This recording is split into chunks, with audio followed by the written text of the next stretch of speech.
constituyen, que conjugan la membresía de esta organización. Entonces precisamos también a copropietarios de unidades funcionales, que son inmuebles. Inmuebles diferentes dentro de una misma estructura e infraestructura y conectados por las mismas instalaciones compartidas. Y estos conforman la multiplicidad de estos conforman al consorcio, a la figura jurídica consorcio. Y luego, internamente se distribuyen para ejercer la asamblea, es decir, para reunirse en la asamblea, para ser administrador o no, o elegir a un tercero. La ley permite que sea alguien fuera de la comunidad, no acá, sí acá, y para conformar el órgano de fiscalización denominado consejo de propietarios. Entonces acá la misma palabra ya nos está diciendo sí, deben ser copropietarios y no consorcistas, que es quien a lo mejor reside en la unidad funcional pero no tiene la titularidad de dominio, es decir, no es el titular registral o escritural con título suficiente y con posesión, sino que o ha perdido o cedido la posesión, o está a la espera de confluir en esa perfección. En el caso típico de los herederos que aún no han hecho la partición, la sucesión, o no tienen la declaratoria, o un legatario que no ha logrado todavía instituirse correctamente y asentar en el registro su legado, o los boleteros, los compradores con boleto de compraventa que están esperando escriturar, pero ya tienen la posesión. Bueno, o el que está acá, consorcista, puede ser un inquilino que no va a tener nunca idea de ser poseedor ni titular, pero está residiendo acá, es un consorcista. Y por lo tanto tampoco puede formar este órgano. Como tampoco puede concurrir al órgano asambleario, tampoco puede conformar este órgano. Quiere decir, este órgano está reservado a los copropietarios. Ahora bien, la ley tampoco pide que dicho copropietario resida en la unidad. Simplemente dice el órgano de sugerencia, el órgano de aconsejamiento, va a ser conformado por copropietarios sin ningún otro requisito. Puede residir en otro lugar. Lo mismo sucede con el órgano asambleario. Copropietario resida o no allí, haya cedido o tenga abandonada la unidad o la tenga desocupada, no importa. Se presupone, y bien lo hace la ley, estar interesado en el destino de esta comunidad, y por eso le da la posibilidad de ser un miembro de estos dos órganos, o un asambleísta congregado acá a las reuniones asamblearias, o un miembro colegiado de este órgano múltiple, que en realidad la ley tampoco dice que tenga que ser múltiple. La ley tampoco fija. Cuando nos referimos a la ley hablamos del Código Civil y Comercial de la Nación, que en su medida, en el artículo 2064, puede remitir, por supuesto, complementariamente a la legislación inferior, que es el reglamento de propiedad. Y el reglamento puede tener acá algunas incidencias al respecto, y quizá el código, como dice, precisamente debe ser copropietario y nada más, pero a lo mejor el reglamento complementa a esa normativa, no la combate, no la contraviene, la complementa y dice los copropietarios miembros del consejo deben residir. Entonces tenemos un agregado, una complementación que incide, por supuesto, en esta tiene que ser copropietario, y en esta tiene que ser copropietario y residir. A lo mejor dice y residir y no tener deuda, y bueno, ahí ya tenemos otro requisito más. Y deberemos ver luego qué tan aplicable es eso o no la situación de querer ser miembro del consejo. Bien, el miembro del consejo, ¿de dónde nace? No nace con el estatuto, como si sucede con el administrador, porque el primer administrador es nombrado por el propio estatuto, es decir, el reglamento de propiedad. Sin embargo, como los reglamentos no saben quiénes son los dueños, los copropietarios que inician el régimen de copropiedad, no los nombra y deja a resulta de las actas asamblearias, que son el órgano legislativo que en decantación va complementando o supliendo al código y a los reglamentos, las actas asamblearias, acá se designan. Entonces, debemos conformar primero el órgano asambleario para saber quiénes componen el órgano del consejo y luego ir variando en base a cómo sean designados en las actas asamblearias. Lo mismo sucede con el órgano de administración, por supuesto. Más allá luego que sea reemplazado el originario del reglamento. Bien, entonces, ¿quiénes concurren al acto asambleario con posibilidad o con aptitud para ser candidatos al órgano del consejo? Copropietarios. Y luego veremos si deben o no residir allí, si deben tener otras características particulares o no, según lo que diga cada reglamento. Bien, ¿cuál es la función de los miembros del consejo? Aconsejar. ¿Aconsejar a quién? Normalmente se dice, bueno, son los que aconsejan al administrador. Para mí, esta idea es errónea porque al administrador nada le tiene que aconsejar, el administrador ejecuta, con lo cual solamente debe seguir órdenes, las órdenes que están puestas en la ley, que están puestas en el reglamento o que le dictan las actas asamblearias.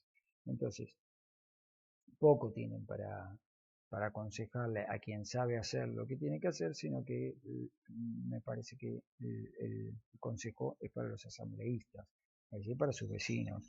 ¿Por qué? Porque la idea del consejo es tratarse de personas que están aptas o idóneas, son idóneas para fiscalizar lo que hacen las manos y para aconsejar a lo que va a dictar la voz, es decir, para nutrir de conocimiento a los asambleístas y advertirlos sobre ciertas consecuencias o nutrirlos de mejores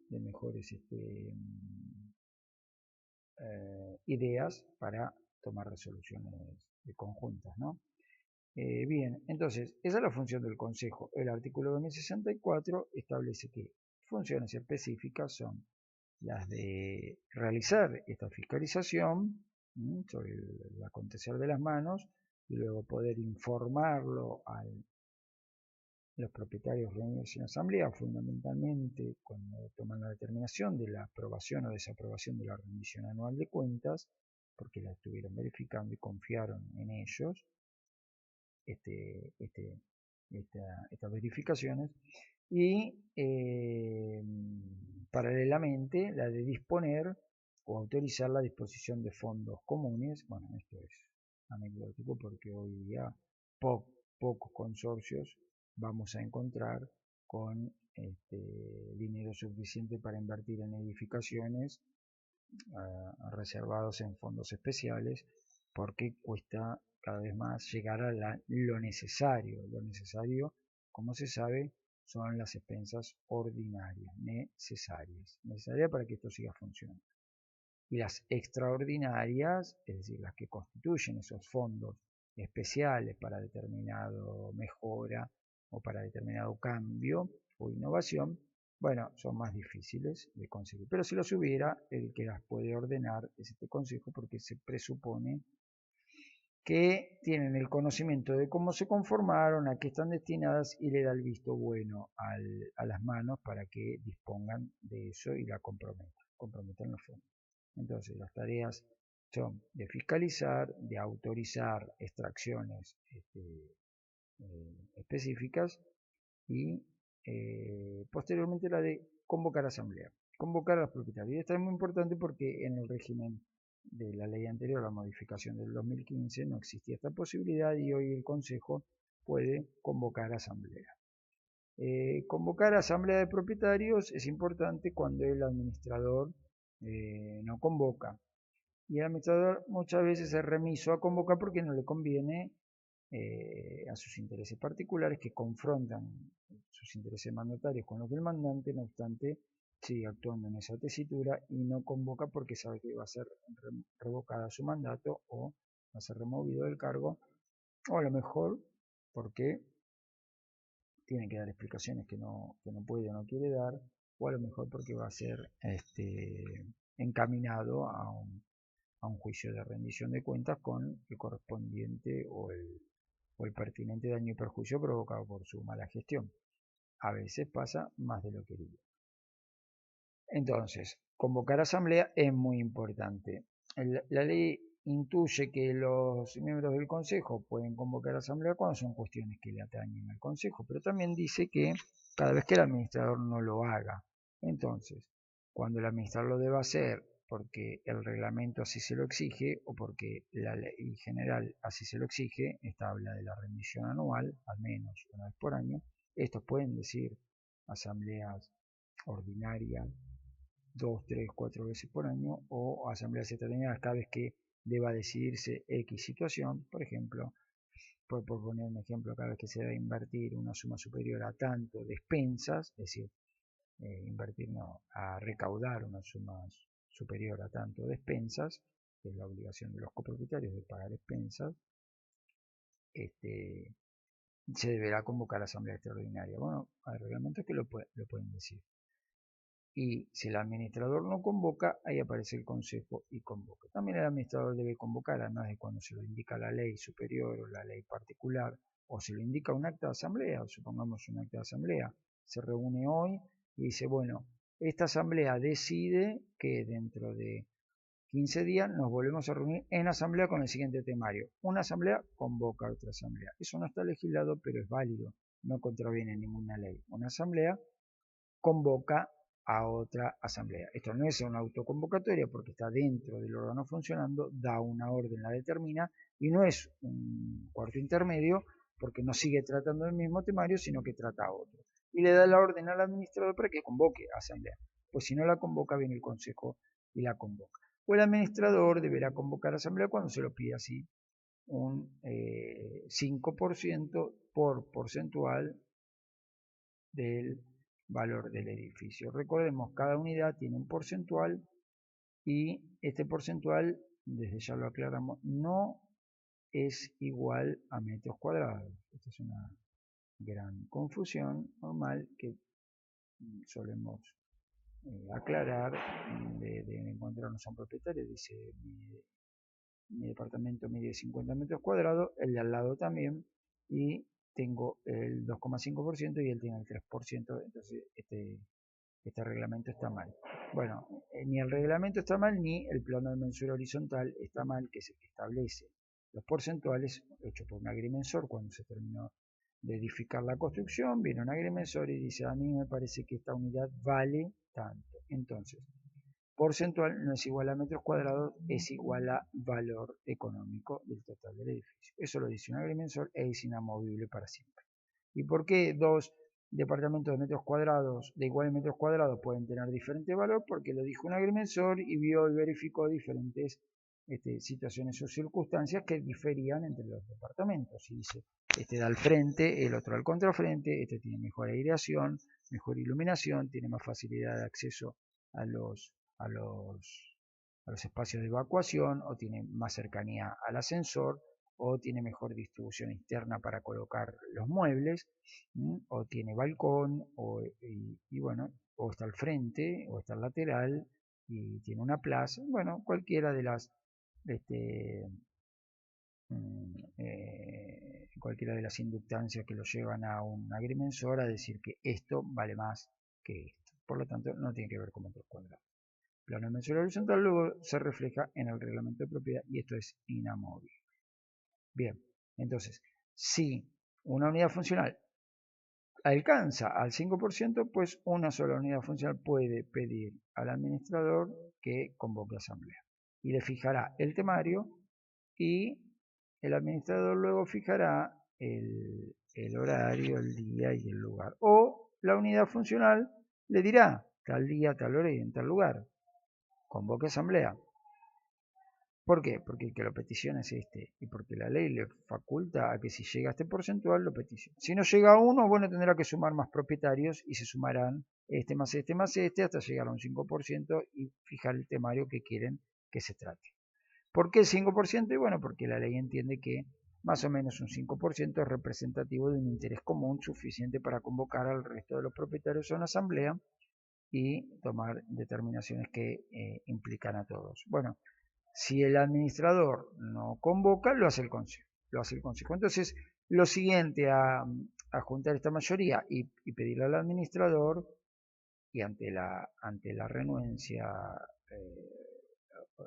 o retraso o dilación o postergación del administrador negativa, hacerlo al consejo. Es decir, consejo, vengo a decir que me convoque asamblea con este temario, y el consejo suple a la falta del administrador, la infracción del administrador, y convoca asamblea. Muy importante esto de convocar. Y la siguiente función que le estipula el código es la de poder, si quiere, no es un deber, si quiere, ejercer el cargo de la administración cuando se está vacante, o cuando está ausente, o cuando está notoriamente alejado de la función, sea por una enfermedad, por un accidente, por una incapacidad, por un fallecimiento, porque no viene más, porque no está, no se presenta, no hace alusión de las tareas que tiene encomendada hacer, y bueno, entonces habrá una vacancia expresa o presunta y vendrá el consejo a suplir esta actividad porque así lo autoriza la ley. Y la ley le pide que, como es un órgano que reemplaza a otro órgano, no sea un órgano que se quede siendo órgano, es decir, los ojos que no se conviertan en manos, que sean manos un rato nada más. La ley dice hasta 30 días le es suficiente para ya estar convocando a una asamblea a designar nuevas manos, o sea, una nueva administración. Bien, estas son las funciones de los miembros del consejo. Después, más allá de eso, no tienen ninguna fama, ningunos honores, ninguna privilegios consorciales, porque corren los mitos que se siguen escuchando. Me voy a hacer miembro del consejo, así me hago reparar el departamento. Y buscan un interés privado cuando la idea es que los órganos hagan funcionar todo el fantasma y sea para todos y no para quienes componen esos órganos, porque además son reemplazables y son periódicos, es decir, otro día van a ser otros, y si así nos comportamos todos y somos miembros del consejo solo para cubrir o satisfacer nuestros intereses personales, luego vendrán otros y harán lo mismo, y esto será una sumatoria de carriles disímiles y diferentes, y a veces inversos, y nunca iremos en la misma dirección.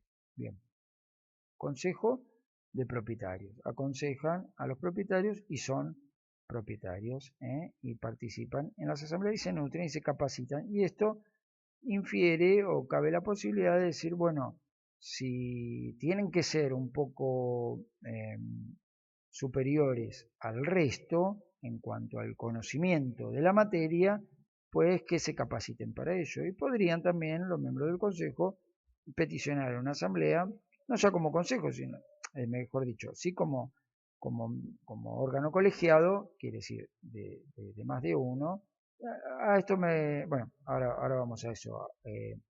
Pueden pedir un fondo especial para nutrirse de conocimiento, es decir, para capacitarse, para tomar cursos, o para acudir a un profesional de la materia contable para asistirse, o a un profesional de la materia legal, o a un profesional de la materia civil, de ingeniería o arquitectura, para nutrirse de determinadas cuestiones que les confluyen a todos, para poder asesorar y aconsejar mejor. Es decir, un fondo especial. También podrían pedir una retribución para ellos, o una retribución o una exoneración de gastos, y podrían estar coincidiendo con la gente que, para ser miembro del consejo realmente dedicado a la actividad de nutrirse de capacidad y llevar adelante la comunidad, bueno, no pagan expensas. Y todo es válido porque nadie lo prohíbe, más allá que los reglamentos digan que ninguna unidad funcional puede ser exonerada del total de las expensas. Esto no es una exoneración, sino que es una contraprestación a una actividad que presta un sujeto temporariamente radicado en esta unidad. No es la unidad, es el sujeto, y conforma una actividad y puede ser exonerado de expensas, y los demás prorratean ese gasto para que este miembro del consejo se nutra de diferentes capacidades para ayudar a todos a que todo sea mejor. puede tener una retribución, puede ser exonerado de despensas, puede tener una periodicidad de tareas. Eso no lo convierte en un dependiente para nada, porque lógicamente es un socio más, es un asociado, nunca podría ser un dependiente. Más allá que podemos ver eso después, lo vamos a ver eso después cuando hablemos de encargados y cuando un miembro del consorcio cumple las tareas de limpieza y si se convierte en un independiente del consorcio. En este caso no parecería serlo porque está cubriendo uno de los órganos. ¿Mm? Y luego nos queda por saber si necesariamente debe ser colegiado o no. Es decir, si puede ser uno. La ley no pone requisitos, pero los puede poner el reglamento. Entonces debemos ver. Acá dice son tres, bueno, son tres. Número impar, ¿por qué? Y porque se supone que los miembros del consejo se reúnen entre ellos y deciden y toman decisiones y a veces como uno puede decir para un lado, otro para el otro, debe haber un tercero que desempate, pero bueno, puede ser uno, dos, 3, 10, todos. No hay impedimento. La cuestión un poco es canalizar una masividad en algunos. Es decir, son 40, pueden ser 3, pueden ser 2 o puede ser 1. Si son 100, bueno, es mejor que sean 5, 4, 3. Y si son 1000, es mejor que sean 10. Y muchas veces, si hay bloques diferentes, o monobloques, componiendo un mismo consorcio, que sean unos de un lado, otros del otro. A veces los reglamentos nombran delegados, eh, que a veces se confunden con consejos, otros dicen integrantes de comisiones, otros dicen colaboradores. Bueno, o son consejos o no son nada, y basta con que figuren en acta de asamblea como que integran, porque acá el gran problema con el consejo es dilucidar si tienen responsabilidad. La ley no lo dice, la ley no dice que tengan responsabilidad, al contrario, dice que tienen atributos, estos atributos que nombramos acá, y no habla de responsabilidad. La pregunta es, ¿tienen responsabilidad por aconsejar incorrectamente? Y bueno, la respuesta es lógica, nadie tiene responsabilidad que no esté puesta o fijada legalmente. Es decir, nadie está provocando ahí ni induciendo a otro a cometer un error, está asesorando y se puede equivocar en el asesoramiento tranquilamente. El que toma las decisiones es otro, el que toma la decisión es la asamblea, o el que lleva adelante una sugerencia o una corrección sobre una fiscalización, las manos, toma una determinación que le compete a él. La ley sí fija para este órgano muchas responsabilidades y muchas consecuencias a esa responsabilidad. A este órgano sí, porque se presupone un órgano profesional dedicado a esto y capacitado para esto. Así se exige y esas son las consecuencias de ser un mandatario, con todas las de la ley, como se dice. En cambio, los miembros del Consejo pueden errar, equivocar y tender a sus propios intereses también. Bueno, serán reemplazables. ¿Cómo se reemplaza? A través de actas de asamblea o a lo mejor un miembro del consejo dice, bueno, renuncio, a partir de hoy no quiero ser más miembro del consejo, no me voy a reunir más, no voy a dictaminar más nada, pero en sí la función de los miembros del consejo se concentra en las asambleas, es acá donde los miembros del consejo vienen a aconsejar. Luego, no tienen otra actividad, no tienen un libro especial de consejo, por lo menos un libro legal, sí lo pueden llevar en la práctica, en donde asientan dictámenes o coincidencias que son las que le bajan línea, como se dice, al administrador para que haga o deshaga esto. Por ejemplo, nombramiento de proveedores. Bueno, vamos a cambiar este proveedor porque ninguna asamblea nos prohíbe que cambiemos a proveedor, la ley no lo dice, el reglamento tampoco. Entonces a este señor que venía a hacer la albañilería siempre lo vamos a cambiar por otro, o a la empresa de ascensores, o a la empresa de seguridad. Bueno, o mejor vamos a hacer funcionar la bomba de tal hora a tal hora, o vamos a modificar el horario de ingreso del encargado porque ninguna asamblea nos dio órdenes ni las asentamos en el libro de órdenes, o las convenimos nosotros ahora y las asentamos en el libro de órdenes y las notificamos al encargado. Bueno, entonces, todo ese tipo de decisiones que los copropietarios no vienen a tomar asambleas y dejan un poco el campo abierto o el espacio apto para que sean los miembros del Consejo los que deban tomar ese tipo de determinaciones. En cuanto a los fondos que autorizan a disponer, no los disponen ellos, los disponen el administrador, con lo cual lo que hacen es autorizar, nada más. Y se presupone que si disponen a autorizar fondos que fueron recaudados por consecuencia de una asamblea, son para ese destino. Si este lo ejecuta con otro destino, es problema del administrador. Ahora bien, si un miembro del consejo es conniviente, es decir, se une al administrador para defraudar a los demás, bueno, tiene la responsabilidad de cualquier otro, como si hubiese sido uno de estos, o uno de estos, o una de estas, no importa quién. Si, no, el cargo no le facilita ni le faculta hacer nada, ni le da más votos, ni le da un poder especial para representar al consorcio, ni nada. Cabe preguntarse, sin embargo, si en una de las funciones específicas que la ley pone para el administrador, en el artículo 2067, el inciso J, que en realidad la ley cuando reformó la ley del Código Civil Comercial de la Nación, le estipula como obligación y no como facultad del administrador, una de las consecuencias de este órgano manos es, una vez desafectado, es decir, cuando dejó de ser administrador, entregar la documentación al consorcio, porque es del consorcio y la tenía en sus manos, entregársela, pero la ley no dice entregársela a quien lo sucede, sino entregársela al consejo. Bueno, debemos suponer que esto es porque antes se utilizaba la práctica de entregarse a administraciones de administrador a administrador, y como representa la voluntad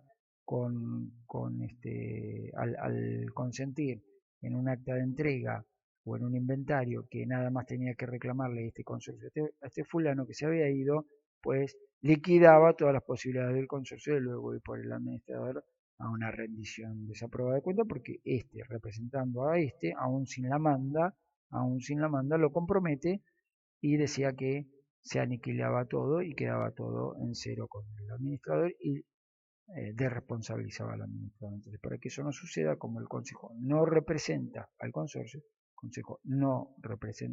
si va a tomar el consorcio la documentación dada por el anterior administrador, no lo compromete al consorcio porque no tiene la pluma del consorcio, y por más que firme que queda de responsabilizado todo, eso no tiene valor porque no fue la representación consorcial. Bueno, y además porque el consejo puede estar ejerciendo esa representación en una vacancia, Ahora, ahí sí el consejo representa al consorcio, porque el consejo quedó en un acta de asamblea que va a ejercer la vacancia en este lugar orgánico. Pero tiene que quedar la constancia que asume un miembro, dos miembros, los tres miembros, los cuatro, los cinco miembros del consejo, es decir, el consejo total o el consejo parcialmente, o fulano de tal, miembro del consejo, pero como es un órgano colegiado, debería ser el consejo, con lo cual al menos una mayoría debe llevar adelante esa tarea. Y esto es significativo y delicado, entonces tiene que figurar en un acta que van a ejercer esa representación legal, y ahí ya cambia esta situación. Y entonces van a la entrega de documentación ya como representante legal provisorio del consorcio y no como miembros del consejo. Luego, también cabe preguntarse si son los destinatarios a recibir la entrega de documentación del administrador que se va, si tienen acción judicial para ir a reclamarla cuando éste no la cumple. No representan al consorcio, entonces se debe presuponer que tampoco están legitimados para ir a ejercer derechos consorciales. Pero lo que ellos pueden hacer, sí, rápidamente, es congregar a la asamblea para que nombre a un nuevo representante y que ese nuevo representante vaya a una acción judicial en nombre de todos, con una orden de todos, a buscar la documentación que éste no entregó. Bueno, estas son las funciones principales de los miembros del consejo, carecen de responsabilidad, no precisan ningún tipo de seguros ni inventos raros para hacerles gastar dinero, no tienen ningún deber específico, y las atribuciones las ejercen si quieren, y si no quieren no las ejercen. Es decir, pueden no constituir fondos, pueden no autorizar fondos que estén constituidos, pueden no ejercer la vacancia, pueden no llamar a asamblea y no pasa nada. A lo mejor a lo mejor alguna implicancia tiene el ir contra la normativa, porque además de estas funciones que le fija el 2064, hay otra específica que le fija el 2048, que es la de firmar junto con el administrador los certificados de deuda que van a ser ejecutados en juicio.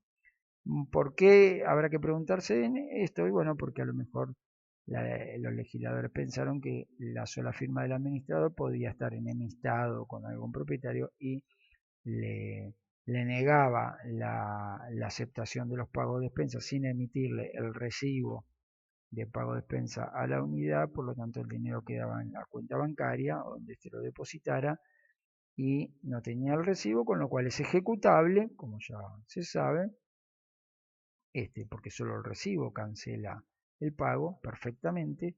Entonces el administrador iba al juicio y lo llevaba adelante solamente por una cuestión personal con entonces, o por un monto inexistente que se podía cobrar y luego llevarse.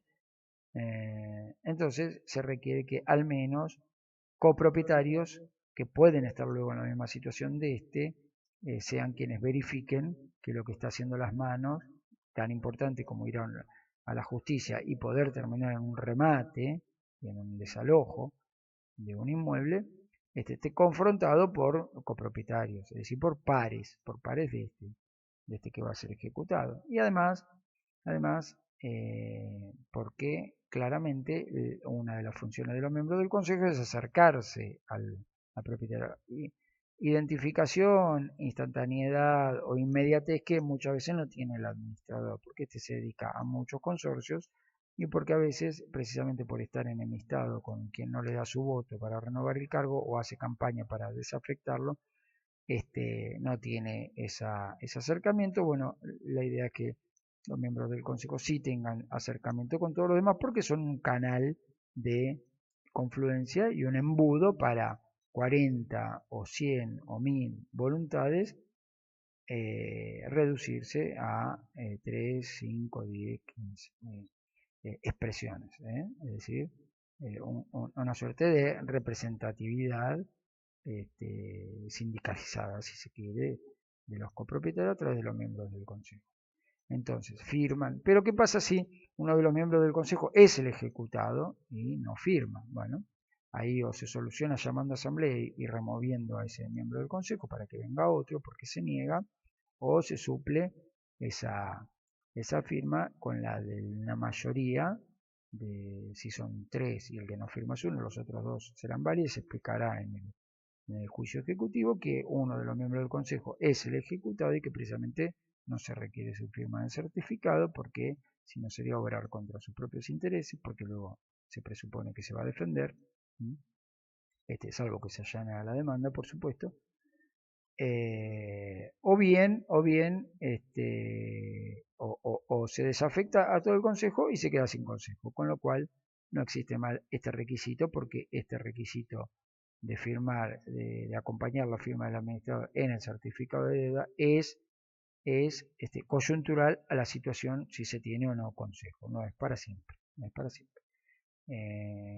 Bien, entonces decíamos, algunas de las responsabilidades de los miembros del consejo son estas que por obrar contra la ley, es decir, me niego a firmar el certificado de deuda porque se va a ejecutar un amigo mío y no quiero. Bueno, entonces, si vos me estás retrasando la ejecución y veníamos con un periodo de 2 años que le podemos reclamar y por tu negativa hasta que llamamos a asamblea y te sacamos del cargo, hasta que luchamos con vos para que firmes o hasta que te avengas a querer firmar el certificado y revisar si las cuentas son y si tu amigo es deudor, se nos prescribieron ciertos periodos. Bueno, esto es una responsabilidad tuya. Se puede llegar a pensar o inducir o quizá aplicar o hasta demandar ese daño o ese perjuicio económico provocado contra el patrimonio del consorcio por la actividad de uno o de todos los miembros del consorcio. Y será, en su caso, un juicio de cumplimiento de la ley de propiedad horizontal con el perjuicio correspondiente y por un cobro de suma de dinero. También podría llegar a pensarse que que existiría alguna responsabilidad de los miembros del consejo si un 5% de los copropietarios le solicita al administrador la asamblea y no se las concede y luego se la piden al consejo y el consejo tampoco se las concede cuando lo debería hacer, cuando verifica que esto está dado y no lo llama, y tiene que sumar 5 más y llegar a 10 y acudir a la justicia y un juez se la termina concediendo, que es la asamblea judicial, no la asamblea judicial sino la convocatoria es judicial, nada más la asamblea de los copropietarios, pero la convocatoria es judicial y para esto hubo que gastar dinero con letrados y con auxiliares de justicia o con notificaciones o lo que fuere. Bueno, este gasto también podría ser responsabilizado a los miembros del consejo que injustificadamente se negaron a hacer lo que la ley les permitía hacer. No los obligaba, pero se los permitía. Se los permitía. Y se los permitía con grado de severidad. Es decir, si nada te impide, salvo que no sea copropietario o que sea dubitable que hayan pedido con la firma de los copropietarios de este 5%, salvo que esté justificado, tenés que cumplir con esa situación porque en realidad estás cubriendo la deficiencia de otro órgano y esto funciona por órganos, así que hay que hacer funcionar los órganos. Bueno, podría generarse que, o bien cuando los miembros del consejo acompañan al administrador en la gestión del cobro de expensas por la firma de la cuenta bancaria, es decir, cuando el consorcio tiene una cuenta bancaria, cuenta corriente bancaria y cofirman, es decir, firman conjuntamente con el administrador y se niegan a firmar injustificadamente y se vence un plazo. Bueno, cabríamos preguntarnos si ese costo le es imputable a esa inactividad dolosa o intencional del miembro del consejo. Entonces, como verán, hay pocas situaciones y muy extremas y realmente cuando el miembro del consejo quiere dañar al conjunto o cuando se quiere beneficiar extremadamente en contra del conjunto de los propietarios cuando nace algún tipo de responsabilidad, pero no porque el cargo le fije responsabilidad, sino que aprovechando ese cargo utilizan ventajas para perjudicar al patrimonio consorcial. Luego, no existe otro tipo de responsabilidad de los miembros del consejo, no necesitan ser idóneos, no están obligados a capacitarse, no tienen que ser profesionales, cualquiera lo puede realizar y si a la vez, como siempre inducimos a que se nutran de información y mejoren, por supuesto podrán pedirle a la Asamblea que destine un fondo especial para ellos, para que luego también rindan cuentas, por supuesto, no con la característica del mandatario, pero que sí en una situación de confianza para ser renovado un fondo de expensas para que los miembros del Consejo puedan conocer mejor todo esto, asesorarse, y esto no es darle trabajo a los abogados ni a los contadores ni a los escribanos, sino realmente terminar en una acabada perfección del sistema, que sería cuando los miembros del consejo llegan a ser todos, los copropietarios en algún momento, todos saben todo, y cuando incluso todos los propietarios llegan a ser administradores y todos saben todo y todos pueden ejecutar todos los órganos de esto y es perfecto el sistema y no requieren de nadie más, ni de asesoramiento, ni de administradores externos, ni de nada. Bueno, eso sería la autoadministración de un propio consorcio con copropietarios que a su vez fueron miembros del consejo todos, fueron asambleístas todos, fueron administradores todos. Sería un mundo perfecto que no sabemos si se da, pero acá todavía no se da. Bueno, un poco básicamente esto de miembros del consejo propietario.